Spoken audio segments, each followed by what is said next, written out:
Did you see Saw? Of course I see Saw. Moz and I see Saw all the time. No, the movie. Did you see the movie Saw? Oh, yeah. Great film. Almost as fun as going on a seesaw. All right, we're going to play another game.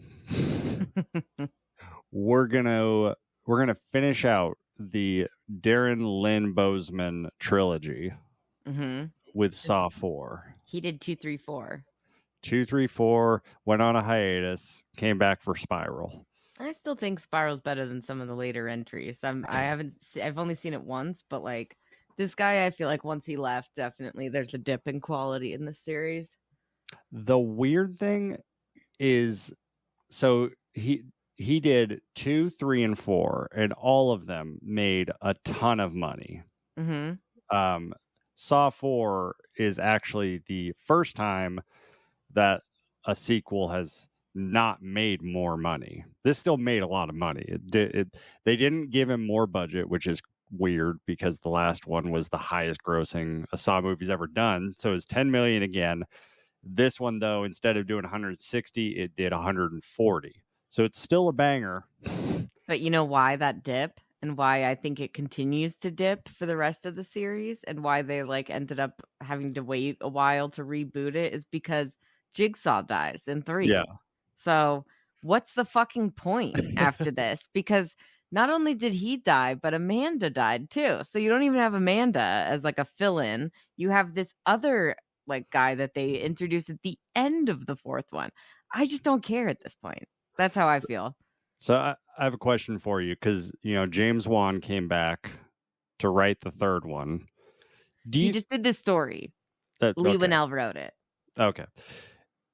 Do you think that Lee Winnell and James Wan maybe were just like trying to force this franchise to die? They're just like, let's kill everyone. Maybe. I mean, maybe that was their whole thing. It definitely was like, where do you go from here? Like I guess this one, Saw 4 isn't as bad as like I feel like Saw 5 is when you really start to go, what the fuck am I even watching anymore? Like, why do I care? Because none of the characters from many of the originals are in it. And they're like, I feel like after 4, because at least you get like, 4 still has the main cop guy who's been in all the movies since 1. I mean, Riggs, right? He's been like a side character, but like he gets, so this kind of fits with the other movies in that way. But then after this, it's like, okay, now we're just dealing with this other guy that we just got introduced to in like what, Saw 3? Hoffman? When did he show up? I think he first showed up in Saw 3 with the classroom, like Hellraiser chain trap. I think Saw 4. Is that Saw? No, the chain pulling one, that's Saw 3. Okay, you're right. And Hoffman shows up in that one for a second. Like, you're right. Okay, sorry. I'm getting all these fucking traps mixed up. There's so goddamn many of them. I will say they do continue to be pretty inventive. Some of them, not all, they end up kind of, I wouldn't say they continue to improve on the original, but they're at least kind of entertaining. And this one is kind of hard to remember exactly which ones are in this versus 3 because, the twist of this one is that it's happening simultaneously with Saw 3, which I thought was a real good twist, but we could get there. We'll get there. Yeah, that's the ending. But so I will agree with you. That was a good twist. So this one starts with the autopsy, which I thought was very excessive. It feels like it's torture porn. They're really going for it. But of course, the fucking MPAA didn't want to cut any of that. None of that was like, hey, this is a bit much. I was like, I mean, I'm fine with an autopsy, but like, it just seems unnecessary. Like, why do we need to? And like, they could have just like cut to the part where like they found something in his stomach. Like, that's all we needed. Yeah. I don't need to watch. I mean, granted, I will say it's practical, so it looks good. And I mean, like, they made like a life size, like it really looks like fucking Tobin Bell. It's incredible. And it looks great because it's practical, but too much. I didn't need that. That was a weird opening for a Saw movie. Yeah, like when they're peeling his head back and like opening his chest, like it's like a 5 or 7 minute long scene of just nasty. I think I'm just like phased now because I've seen autopsies in a lot of like shows and movies, especially. I feel like I just watched the autopsy of Jane Doe recently, and they do like all the same things, and I'm just like, man, that's fucking gnarly. But like, it's kind of not so bad for me because the person's dead. I don't really care. But it is like just excessive in this use, I will say. Yeah. But what So- isn't? Where it's Saw 4, it's got to be excessive. I feel like that's how they do it. Yeah, you're right. So this one's interesting in that it's the first Saw movie that the whole movie doesn't take place in like one location. Like that's also kind of the weird thing for me. Like he's driving to Between the different traps. Like, yeah, like what's to stop him? I mean, it's like supposed to be playing on his whole thing of his obsession with saving everyone, but it's like, what's stopping this guy from just going, I'm just gonna fucking get out of town. Like, I'm not going. I'm not doing this. Like, just don't do it. I know he wants to save the other guys, but it's like, I mean, that guy's been gone for at least 6 months. Like the fucking Hoffman made a good point at the beginning of this one when he's like, that chick, what was it, Carrie, Detective Carrie? She was gone for like 3 days and then they found her just eviscerated. It's like, I doubt that Detective Matthews is like doing that well, even if he is alive, which he is, surprisingly. But I guess I feel like, I don't know. It is interesting to me. I think it's also notable that this is the first Saw movie not to be written or co-written or of any association with Lee Winnell writing it. So I think that's a point because it does feel weird that like Jigsaw's like, hey, go run these errands at these different. It's like he's making him do all the traps. It's just weird. And they kind of tried to pull the whole twist of like, oh, he was in the trap the whole time, but it just doesn't have the same effectiveness as it did in the first movie. So it's just like, I mean, I guess the one thing I will say I really liked is like the way that they do kind of the seamless transitions where like they're in one scene and like someone like there was like something where the chick like crashes into like a wall or something and then like all of a sudden it's like the detective walking through the door and you're in their office, but it's like the way that they shot it actually was practical, and so like it was the same set in the same room so that they could have that kind of effect, which is cool. But like, I mean, that's just a flashy thing that doesn't do anything for me with anything else. But I did think that was kind of inventive in this movie. And I think maybe having all the different locations, they like used that to make it kind of feel like it was still happening in one location. I don't know if it was effective, but. Yeah. No, I mean, I understood him going to these different places. It felt more like Seven, you know. That's what they're trying to do. You know, but like the whole time, like one thing I was really distracted by was like they tried to explain it, but I don't think it worked. But I'm just like, how are they setting up all of these things in these very like public locations? And like in the hotel room, they're like, oh, the room's been rented for 6 days, and it's like, so there's been no room service, like no cleaning. No one has gone in there and seen this contraption. Like, yeah. Well, they did say that, like, they're like, because one of the detectives is like, or one of the officers says, like, how could they get all this in here without somebody noticing? And then piece by piece, Luke, my guy from Gilmore Girls, he's like, yeah, piece by piece. How do you think? It's like, oh, that is a good call, actually. That would make sense. But yeah, it seems weird. Like, normally it's just some weird old meat factory or some abandoned building. Jigsaw's not out in public. But again, this is the first movie where Jigsaw's not really around to call the shots. But even still, like piece by piece, some of those pieces are like 5-foot long metal beams. So like no one's asking any questions. Guess not. Room 408 has carried up 6 metal beams to their room. They're building a sex swing. Don't worry about it. A really intense sex swing. We should all go try it later. Yeah. But then, yeah, our boy Donnie, he's back. Barely, yeah. Apparently, like, he wasn't going to be able to do it, so they, like, didn't include him in the script at all. It was something else. And then they changed it to him. I think it was going to be actually Riggs' wife was originally going to be the one that was in the trap. Instead of him, but then they just plugged him in because he was able to end up doing it. Well, you could tell that they didn't have anything prepared for him because he had 0 lines. All he says is "motherfucker." Like the whole He's literally just like hanging by the fucking throat. I was like, I mean, if you guys are gonna bring him back, at least give him something. This is just offensive. He was such a badass in the first 2 movies, and it sucks to see him go out this way. Because I mean, we'll say they do give a good rival to the like Final Destination with the plate glass window. I feel like the two giant ice cubes smashing his head, exploding everywhere is kind of very similar. I enjoyed that. That was But pretty I good. think he still deserved better, or I don't know. But I just feel like, this guy's been MIA since the third movie. We knew that Amanda did something, but that's it. Like they could have had a really cool story for him, coming back. Maybe he's an apprentice. I don't fucking know. Or he's out for revenge. Either way, it could have been better. And I just feel like they kind of wasted him. All right, well, let's get into some of the kills. So the first one is the hair pulling. Well, technically, isn't there a first trap before that? It's the guys who are attached on the chain.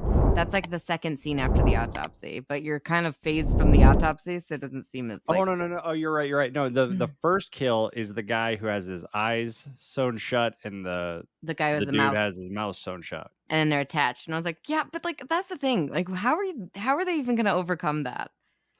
Jigsaw's really I know that's not a Jigsaw thing, but still. I put in my notes, I like the setup, someone having to talk, someone having to listen, but there was no instruction. There's no tape recorder, there's nothing. So it's just two guys waking up and they're sewn up in different places, and they have a chain, and then so they just start killing each other. I'm like, well, what chance do they have to live? Exactly. This doesn't count. No, it does not. It's really stupid. But you're right. So that's the first kill. Just not memorable though. Yeah. So then you get the hair pulling kill, which was pretty gnarly. That's my worst. That's my number one worst trap in this movie. I'm going to give this movie 4 out of 5 disgusting puke emojis for how gross it is. Because I do feel like they really keep up with the trend of the third one. It's not as gross. Because I know I said 4 out of 5 for 3, but upon reflection and after you made your points, I'm like, you're right. That's a 5 out of 5. What am I thinking? That one's disgusting. Yeah. And so this one I feel like is almost as bad, but it's not that as bad. I guess it's not as bad. Well, this is worse than the scalping in Evil Dead Rise. I was really concerned about that, probably because I had seen this and thought that was the only exposure I had to scalping besides Inglourious Bastards. So I was just like, if it's anything like that, I don't like it, because the really drawn out is fucking terrible. Yeah, I remember when we were recording the podcast for Evil Dead Rise, you saying, if it's worse than Saw 4, I'm out. Because that goes on for too long in this one. And also, this guy is so dumb when he's trying to fucking break the machine or just looking around for stuff. She's literally just cut my fucking hair. It was that easy. Just fucking cut her hair. Why is this guy so fucking stupid? Yeah, it's I get that they took the knives and stuff out of the drawers, but you're in your apartment. Punch a window. Thank you. How hard would it be? Punch the TV. There's glass everywhere. Yeah, or at least knock the bitch out so she's not screaming. Because that was just I think that was what added to it. But it's just so fucked. That is really bad. I really hate scalping. And I think this movie might be what did it for me. Why I hate it so much. Yeah. It also just feels really extreme. That is an extreme torture trap. I know this is Saw 4, but come on. Well, then I thought it was weird that she had a game that she had to try and kill him. Yeah, where did that come from? She's the only one who has that. Yeah, so, I know. I didn't think the other guys did. It was they have to save themselves. But I'm like, this chick was not supposed to save herself. She was supposed to kill you. But was that by saving herself? I just didn't understand the morals there. Again, I know it's Hoffman doing this, so that's probably why we're supposed to question it. But still. Well, we don't know that at this point, so you still think it's Jigsaw, and you're like, what the fuck? So then we go to the motel kill, which that's my number 2 worst. I thought that was a pretty good trap. It definitely reminded me of 7. I think mainly because it was in a motel, and there's that one scene in a motel. Yeah, that one too. But there's I think it's the choices are pretty fucked, and the fact that he does do the eye, because it's getting your eyes gouged out with a fucking blade, and then, or it's dismemberment, but this guy just really sucks because he gets both. That's gotta suck. I don't know, I just felt either way I'd be I think I just wouldn't do the eyes gouging. I'd just go, you know what, dismember me. I don't think I want to live with no eyes, especially having lived through that pain. Well, and I might be wrong, but I feel like this guy is the worst guy that has been put through a A test. trap. Like he was a rapist. Yeah, exactly. Like, what was the lesson here? I don't think it's not that.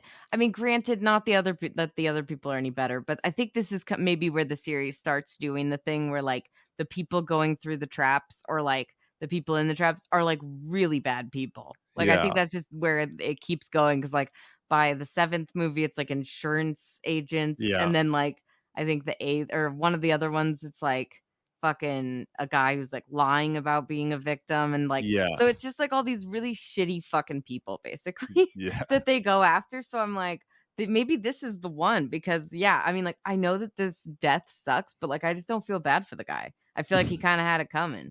Although they should have just ripped his dick off. Like if we're really gonna give him, I think my issue with some of these is that some of the traps really nail it and like they're the perfect trap for that person where it's like, oh man, that's really fucked. Like at the end, like when the third one, when Jeff was like supposed to save the guy by taking a bullet, like I was like, oh, the guy like killed his son. I like that. That was like a perfect trap. Didn't work out that way. But I feel like most of these, like, I just feel like they could be a little bit more like aligned to what the message or like what the person's problem was. I don't understand how any of this helped this guy with rape. Maybe because his eyes and his body, but it's like, okay, great. So then he either has no limbs or no eyes, but like, I mean, that's fine, but like, just kill him then. Fuck. Like, that's not even giving him anything to deal with, you know? You're right. Yeah. The theme of the traps is not really related to the redemption of the person. No, like, I mean, in some of them it is, but like, even though the scalping girl, I'm like, did she do anything that bad? I don't think so. I really don't think so. So then we get to I call it the couples therapy. That's a good one. That one actually makes sense with like the theme of what she's supposed to like learn. That one made sense. That was a Jigsaw trap, it felt like. And again, I thought it was weird that the main guy, like the woman in that scenario was definitely the victim, and he's like, you need to save yourself.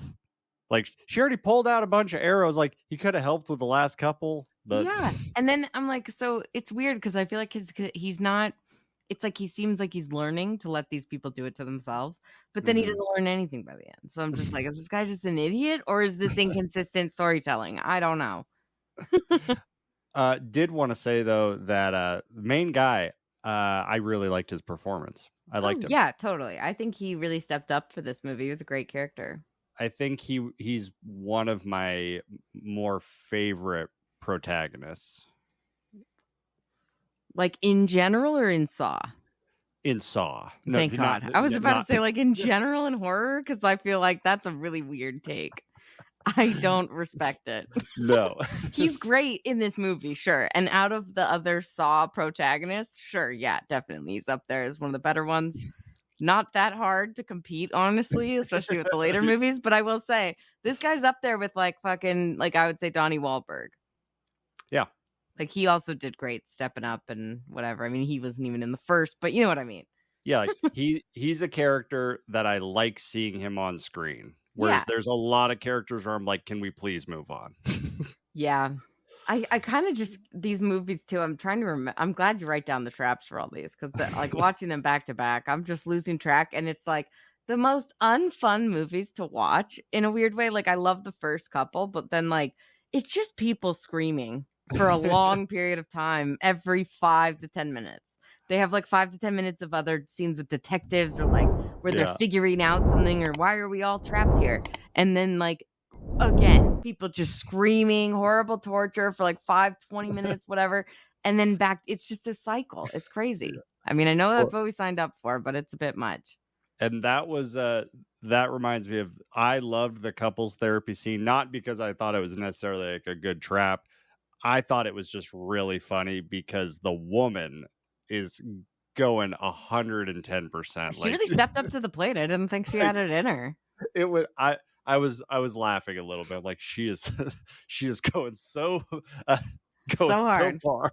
It reminded me of like she's going full Hereditary, Toni Collette, just like just going all the way.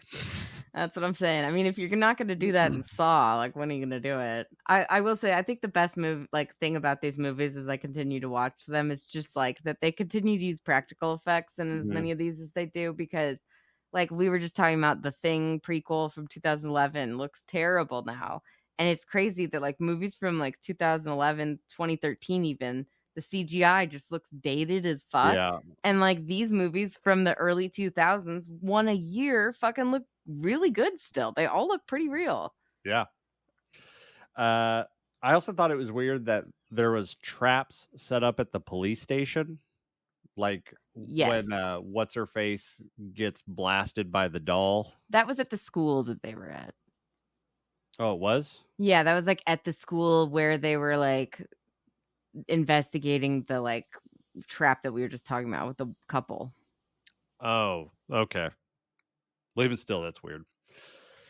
I mean, it's But still weird. I mean, I guess that the weird part wasn't that the doll was there with that explodes. It was more so the doll was there, and then there was like 20 candles set up. So I'm just imagining Hoffman setting the doll down and then having like a bag of candles that he's setting up, and then just I know. and then the It's lighter like- goes out, so he has a spare light. Like, I mean, it was smart that like I feel like one thing I really liked about this movie was that when Luke showed up, he's like, well, obviously this wasn't done by Amanda Young or Jigsaw. And they're like, Hoffman's like, oh, why do you say that? And he's like, well, let's think about it. Do you think either of those people could hoist somebody up into one of these things? He's like, oh, he's an engineer. It's like, fuck off, dude. Okay. He could barely get his drink of water, let alone Amanda can't lift shit. It's like obvious. And I was like, yeah, why hasn't anyone noticed that?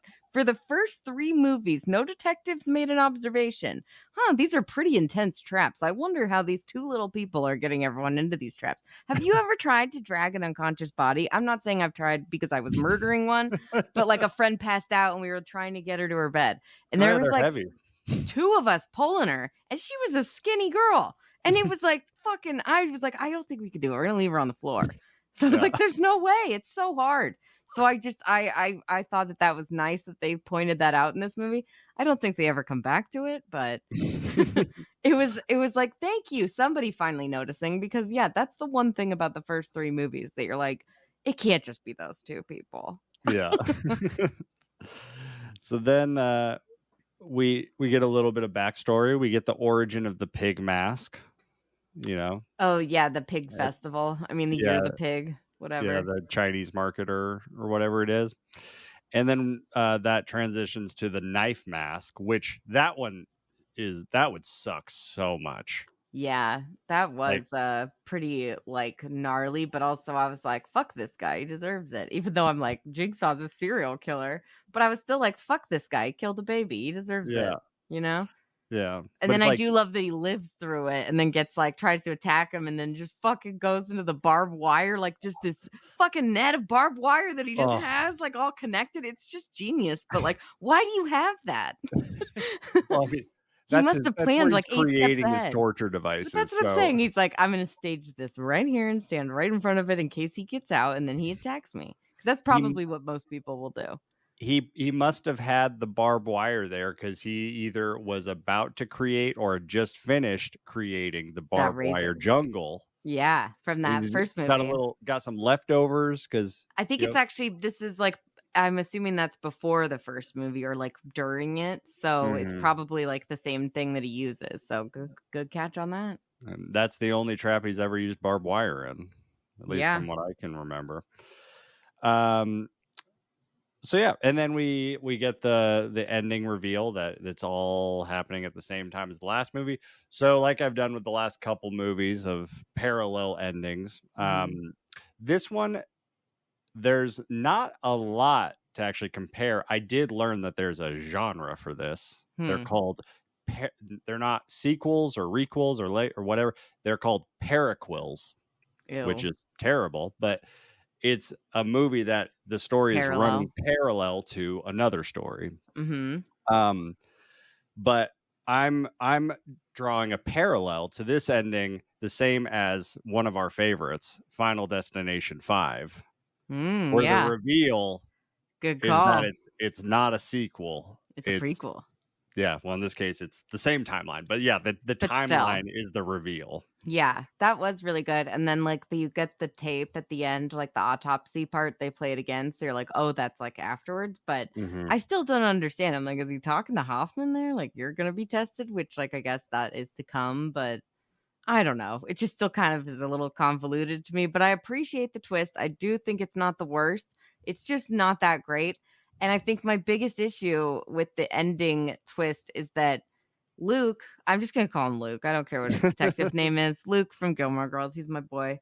I just was yelling at him, and I've seen this movie a bunch, but like especially the fourth movie and the fifth movie that he's in. I'm like, don't be so fucking stupid. Why are you doing that? And also, how many fucking cops are gonna go to a Jigsaw location that they discover by themselves? Again, this happens every fucking movie, and it does not work out well. At least in the first movie, they had two guys, but then after that, it's always like, I'm going by myself. I'm going to do it. I'm not going to tell anyone where I'm going. What the fuck are you thinking? Like, of course it's a trap. These people are fucking stupid. And I'm also like, I know this was like what 2008 or sorry 2007 when Saw 4 came out. Like they literally bust these out once a year. But I felt like they must have had some sort of tracking. Like none of them had a tracker that they're like, I'm going to go to a Jigsaw. I'm bringing this tracker with me, or I'm bringing my phone so you can geolocate where the fuck I am. I'm not even a cop, and I know that.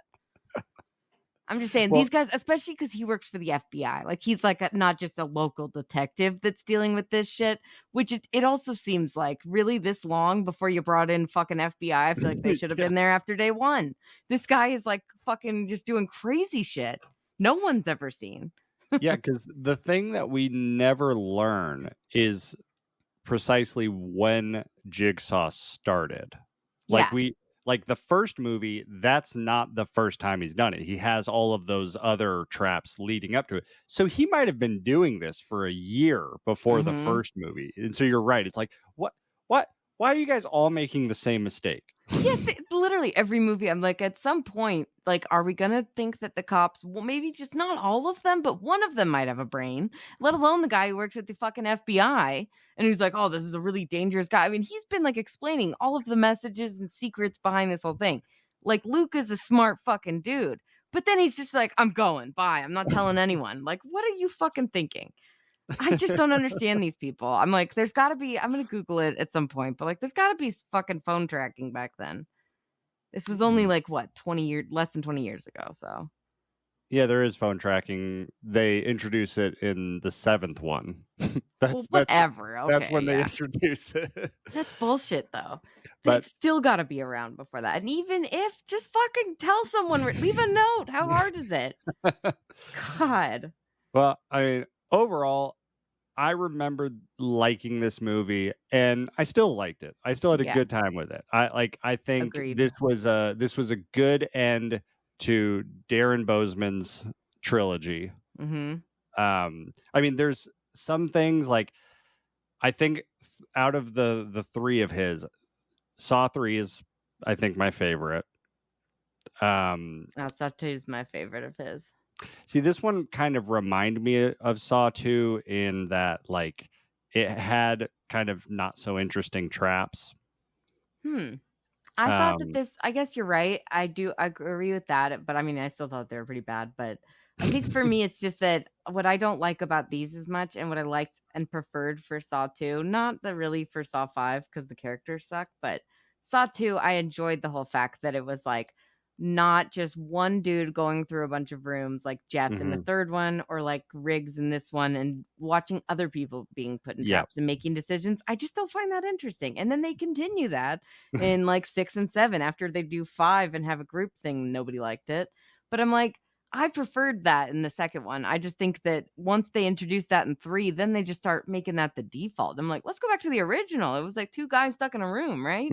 Like that's the thing that works. I just don't care as much for the people. Like they're always bad people that are in the traps. And then this guy's got to make some stupid ass decision and he's never on time. Everyone dies. I mean, it's predictable.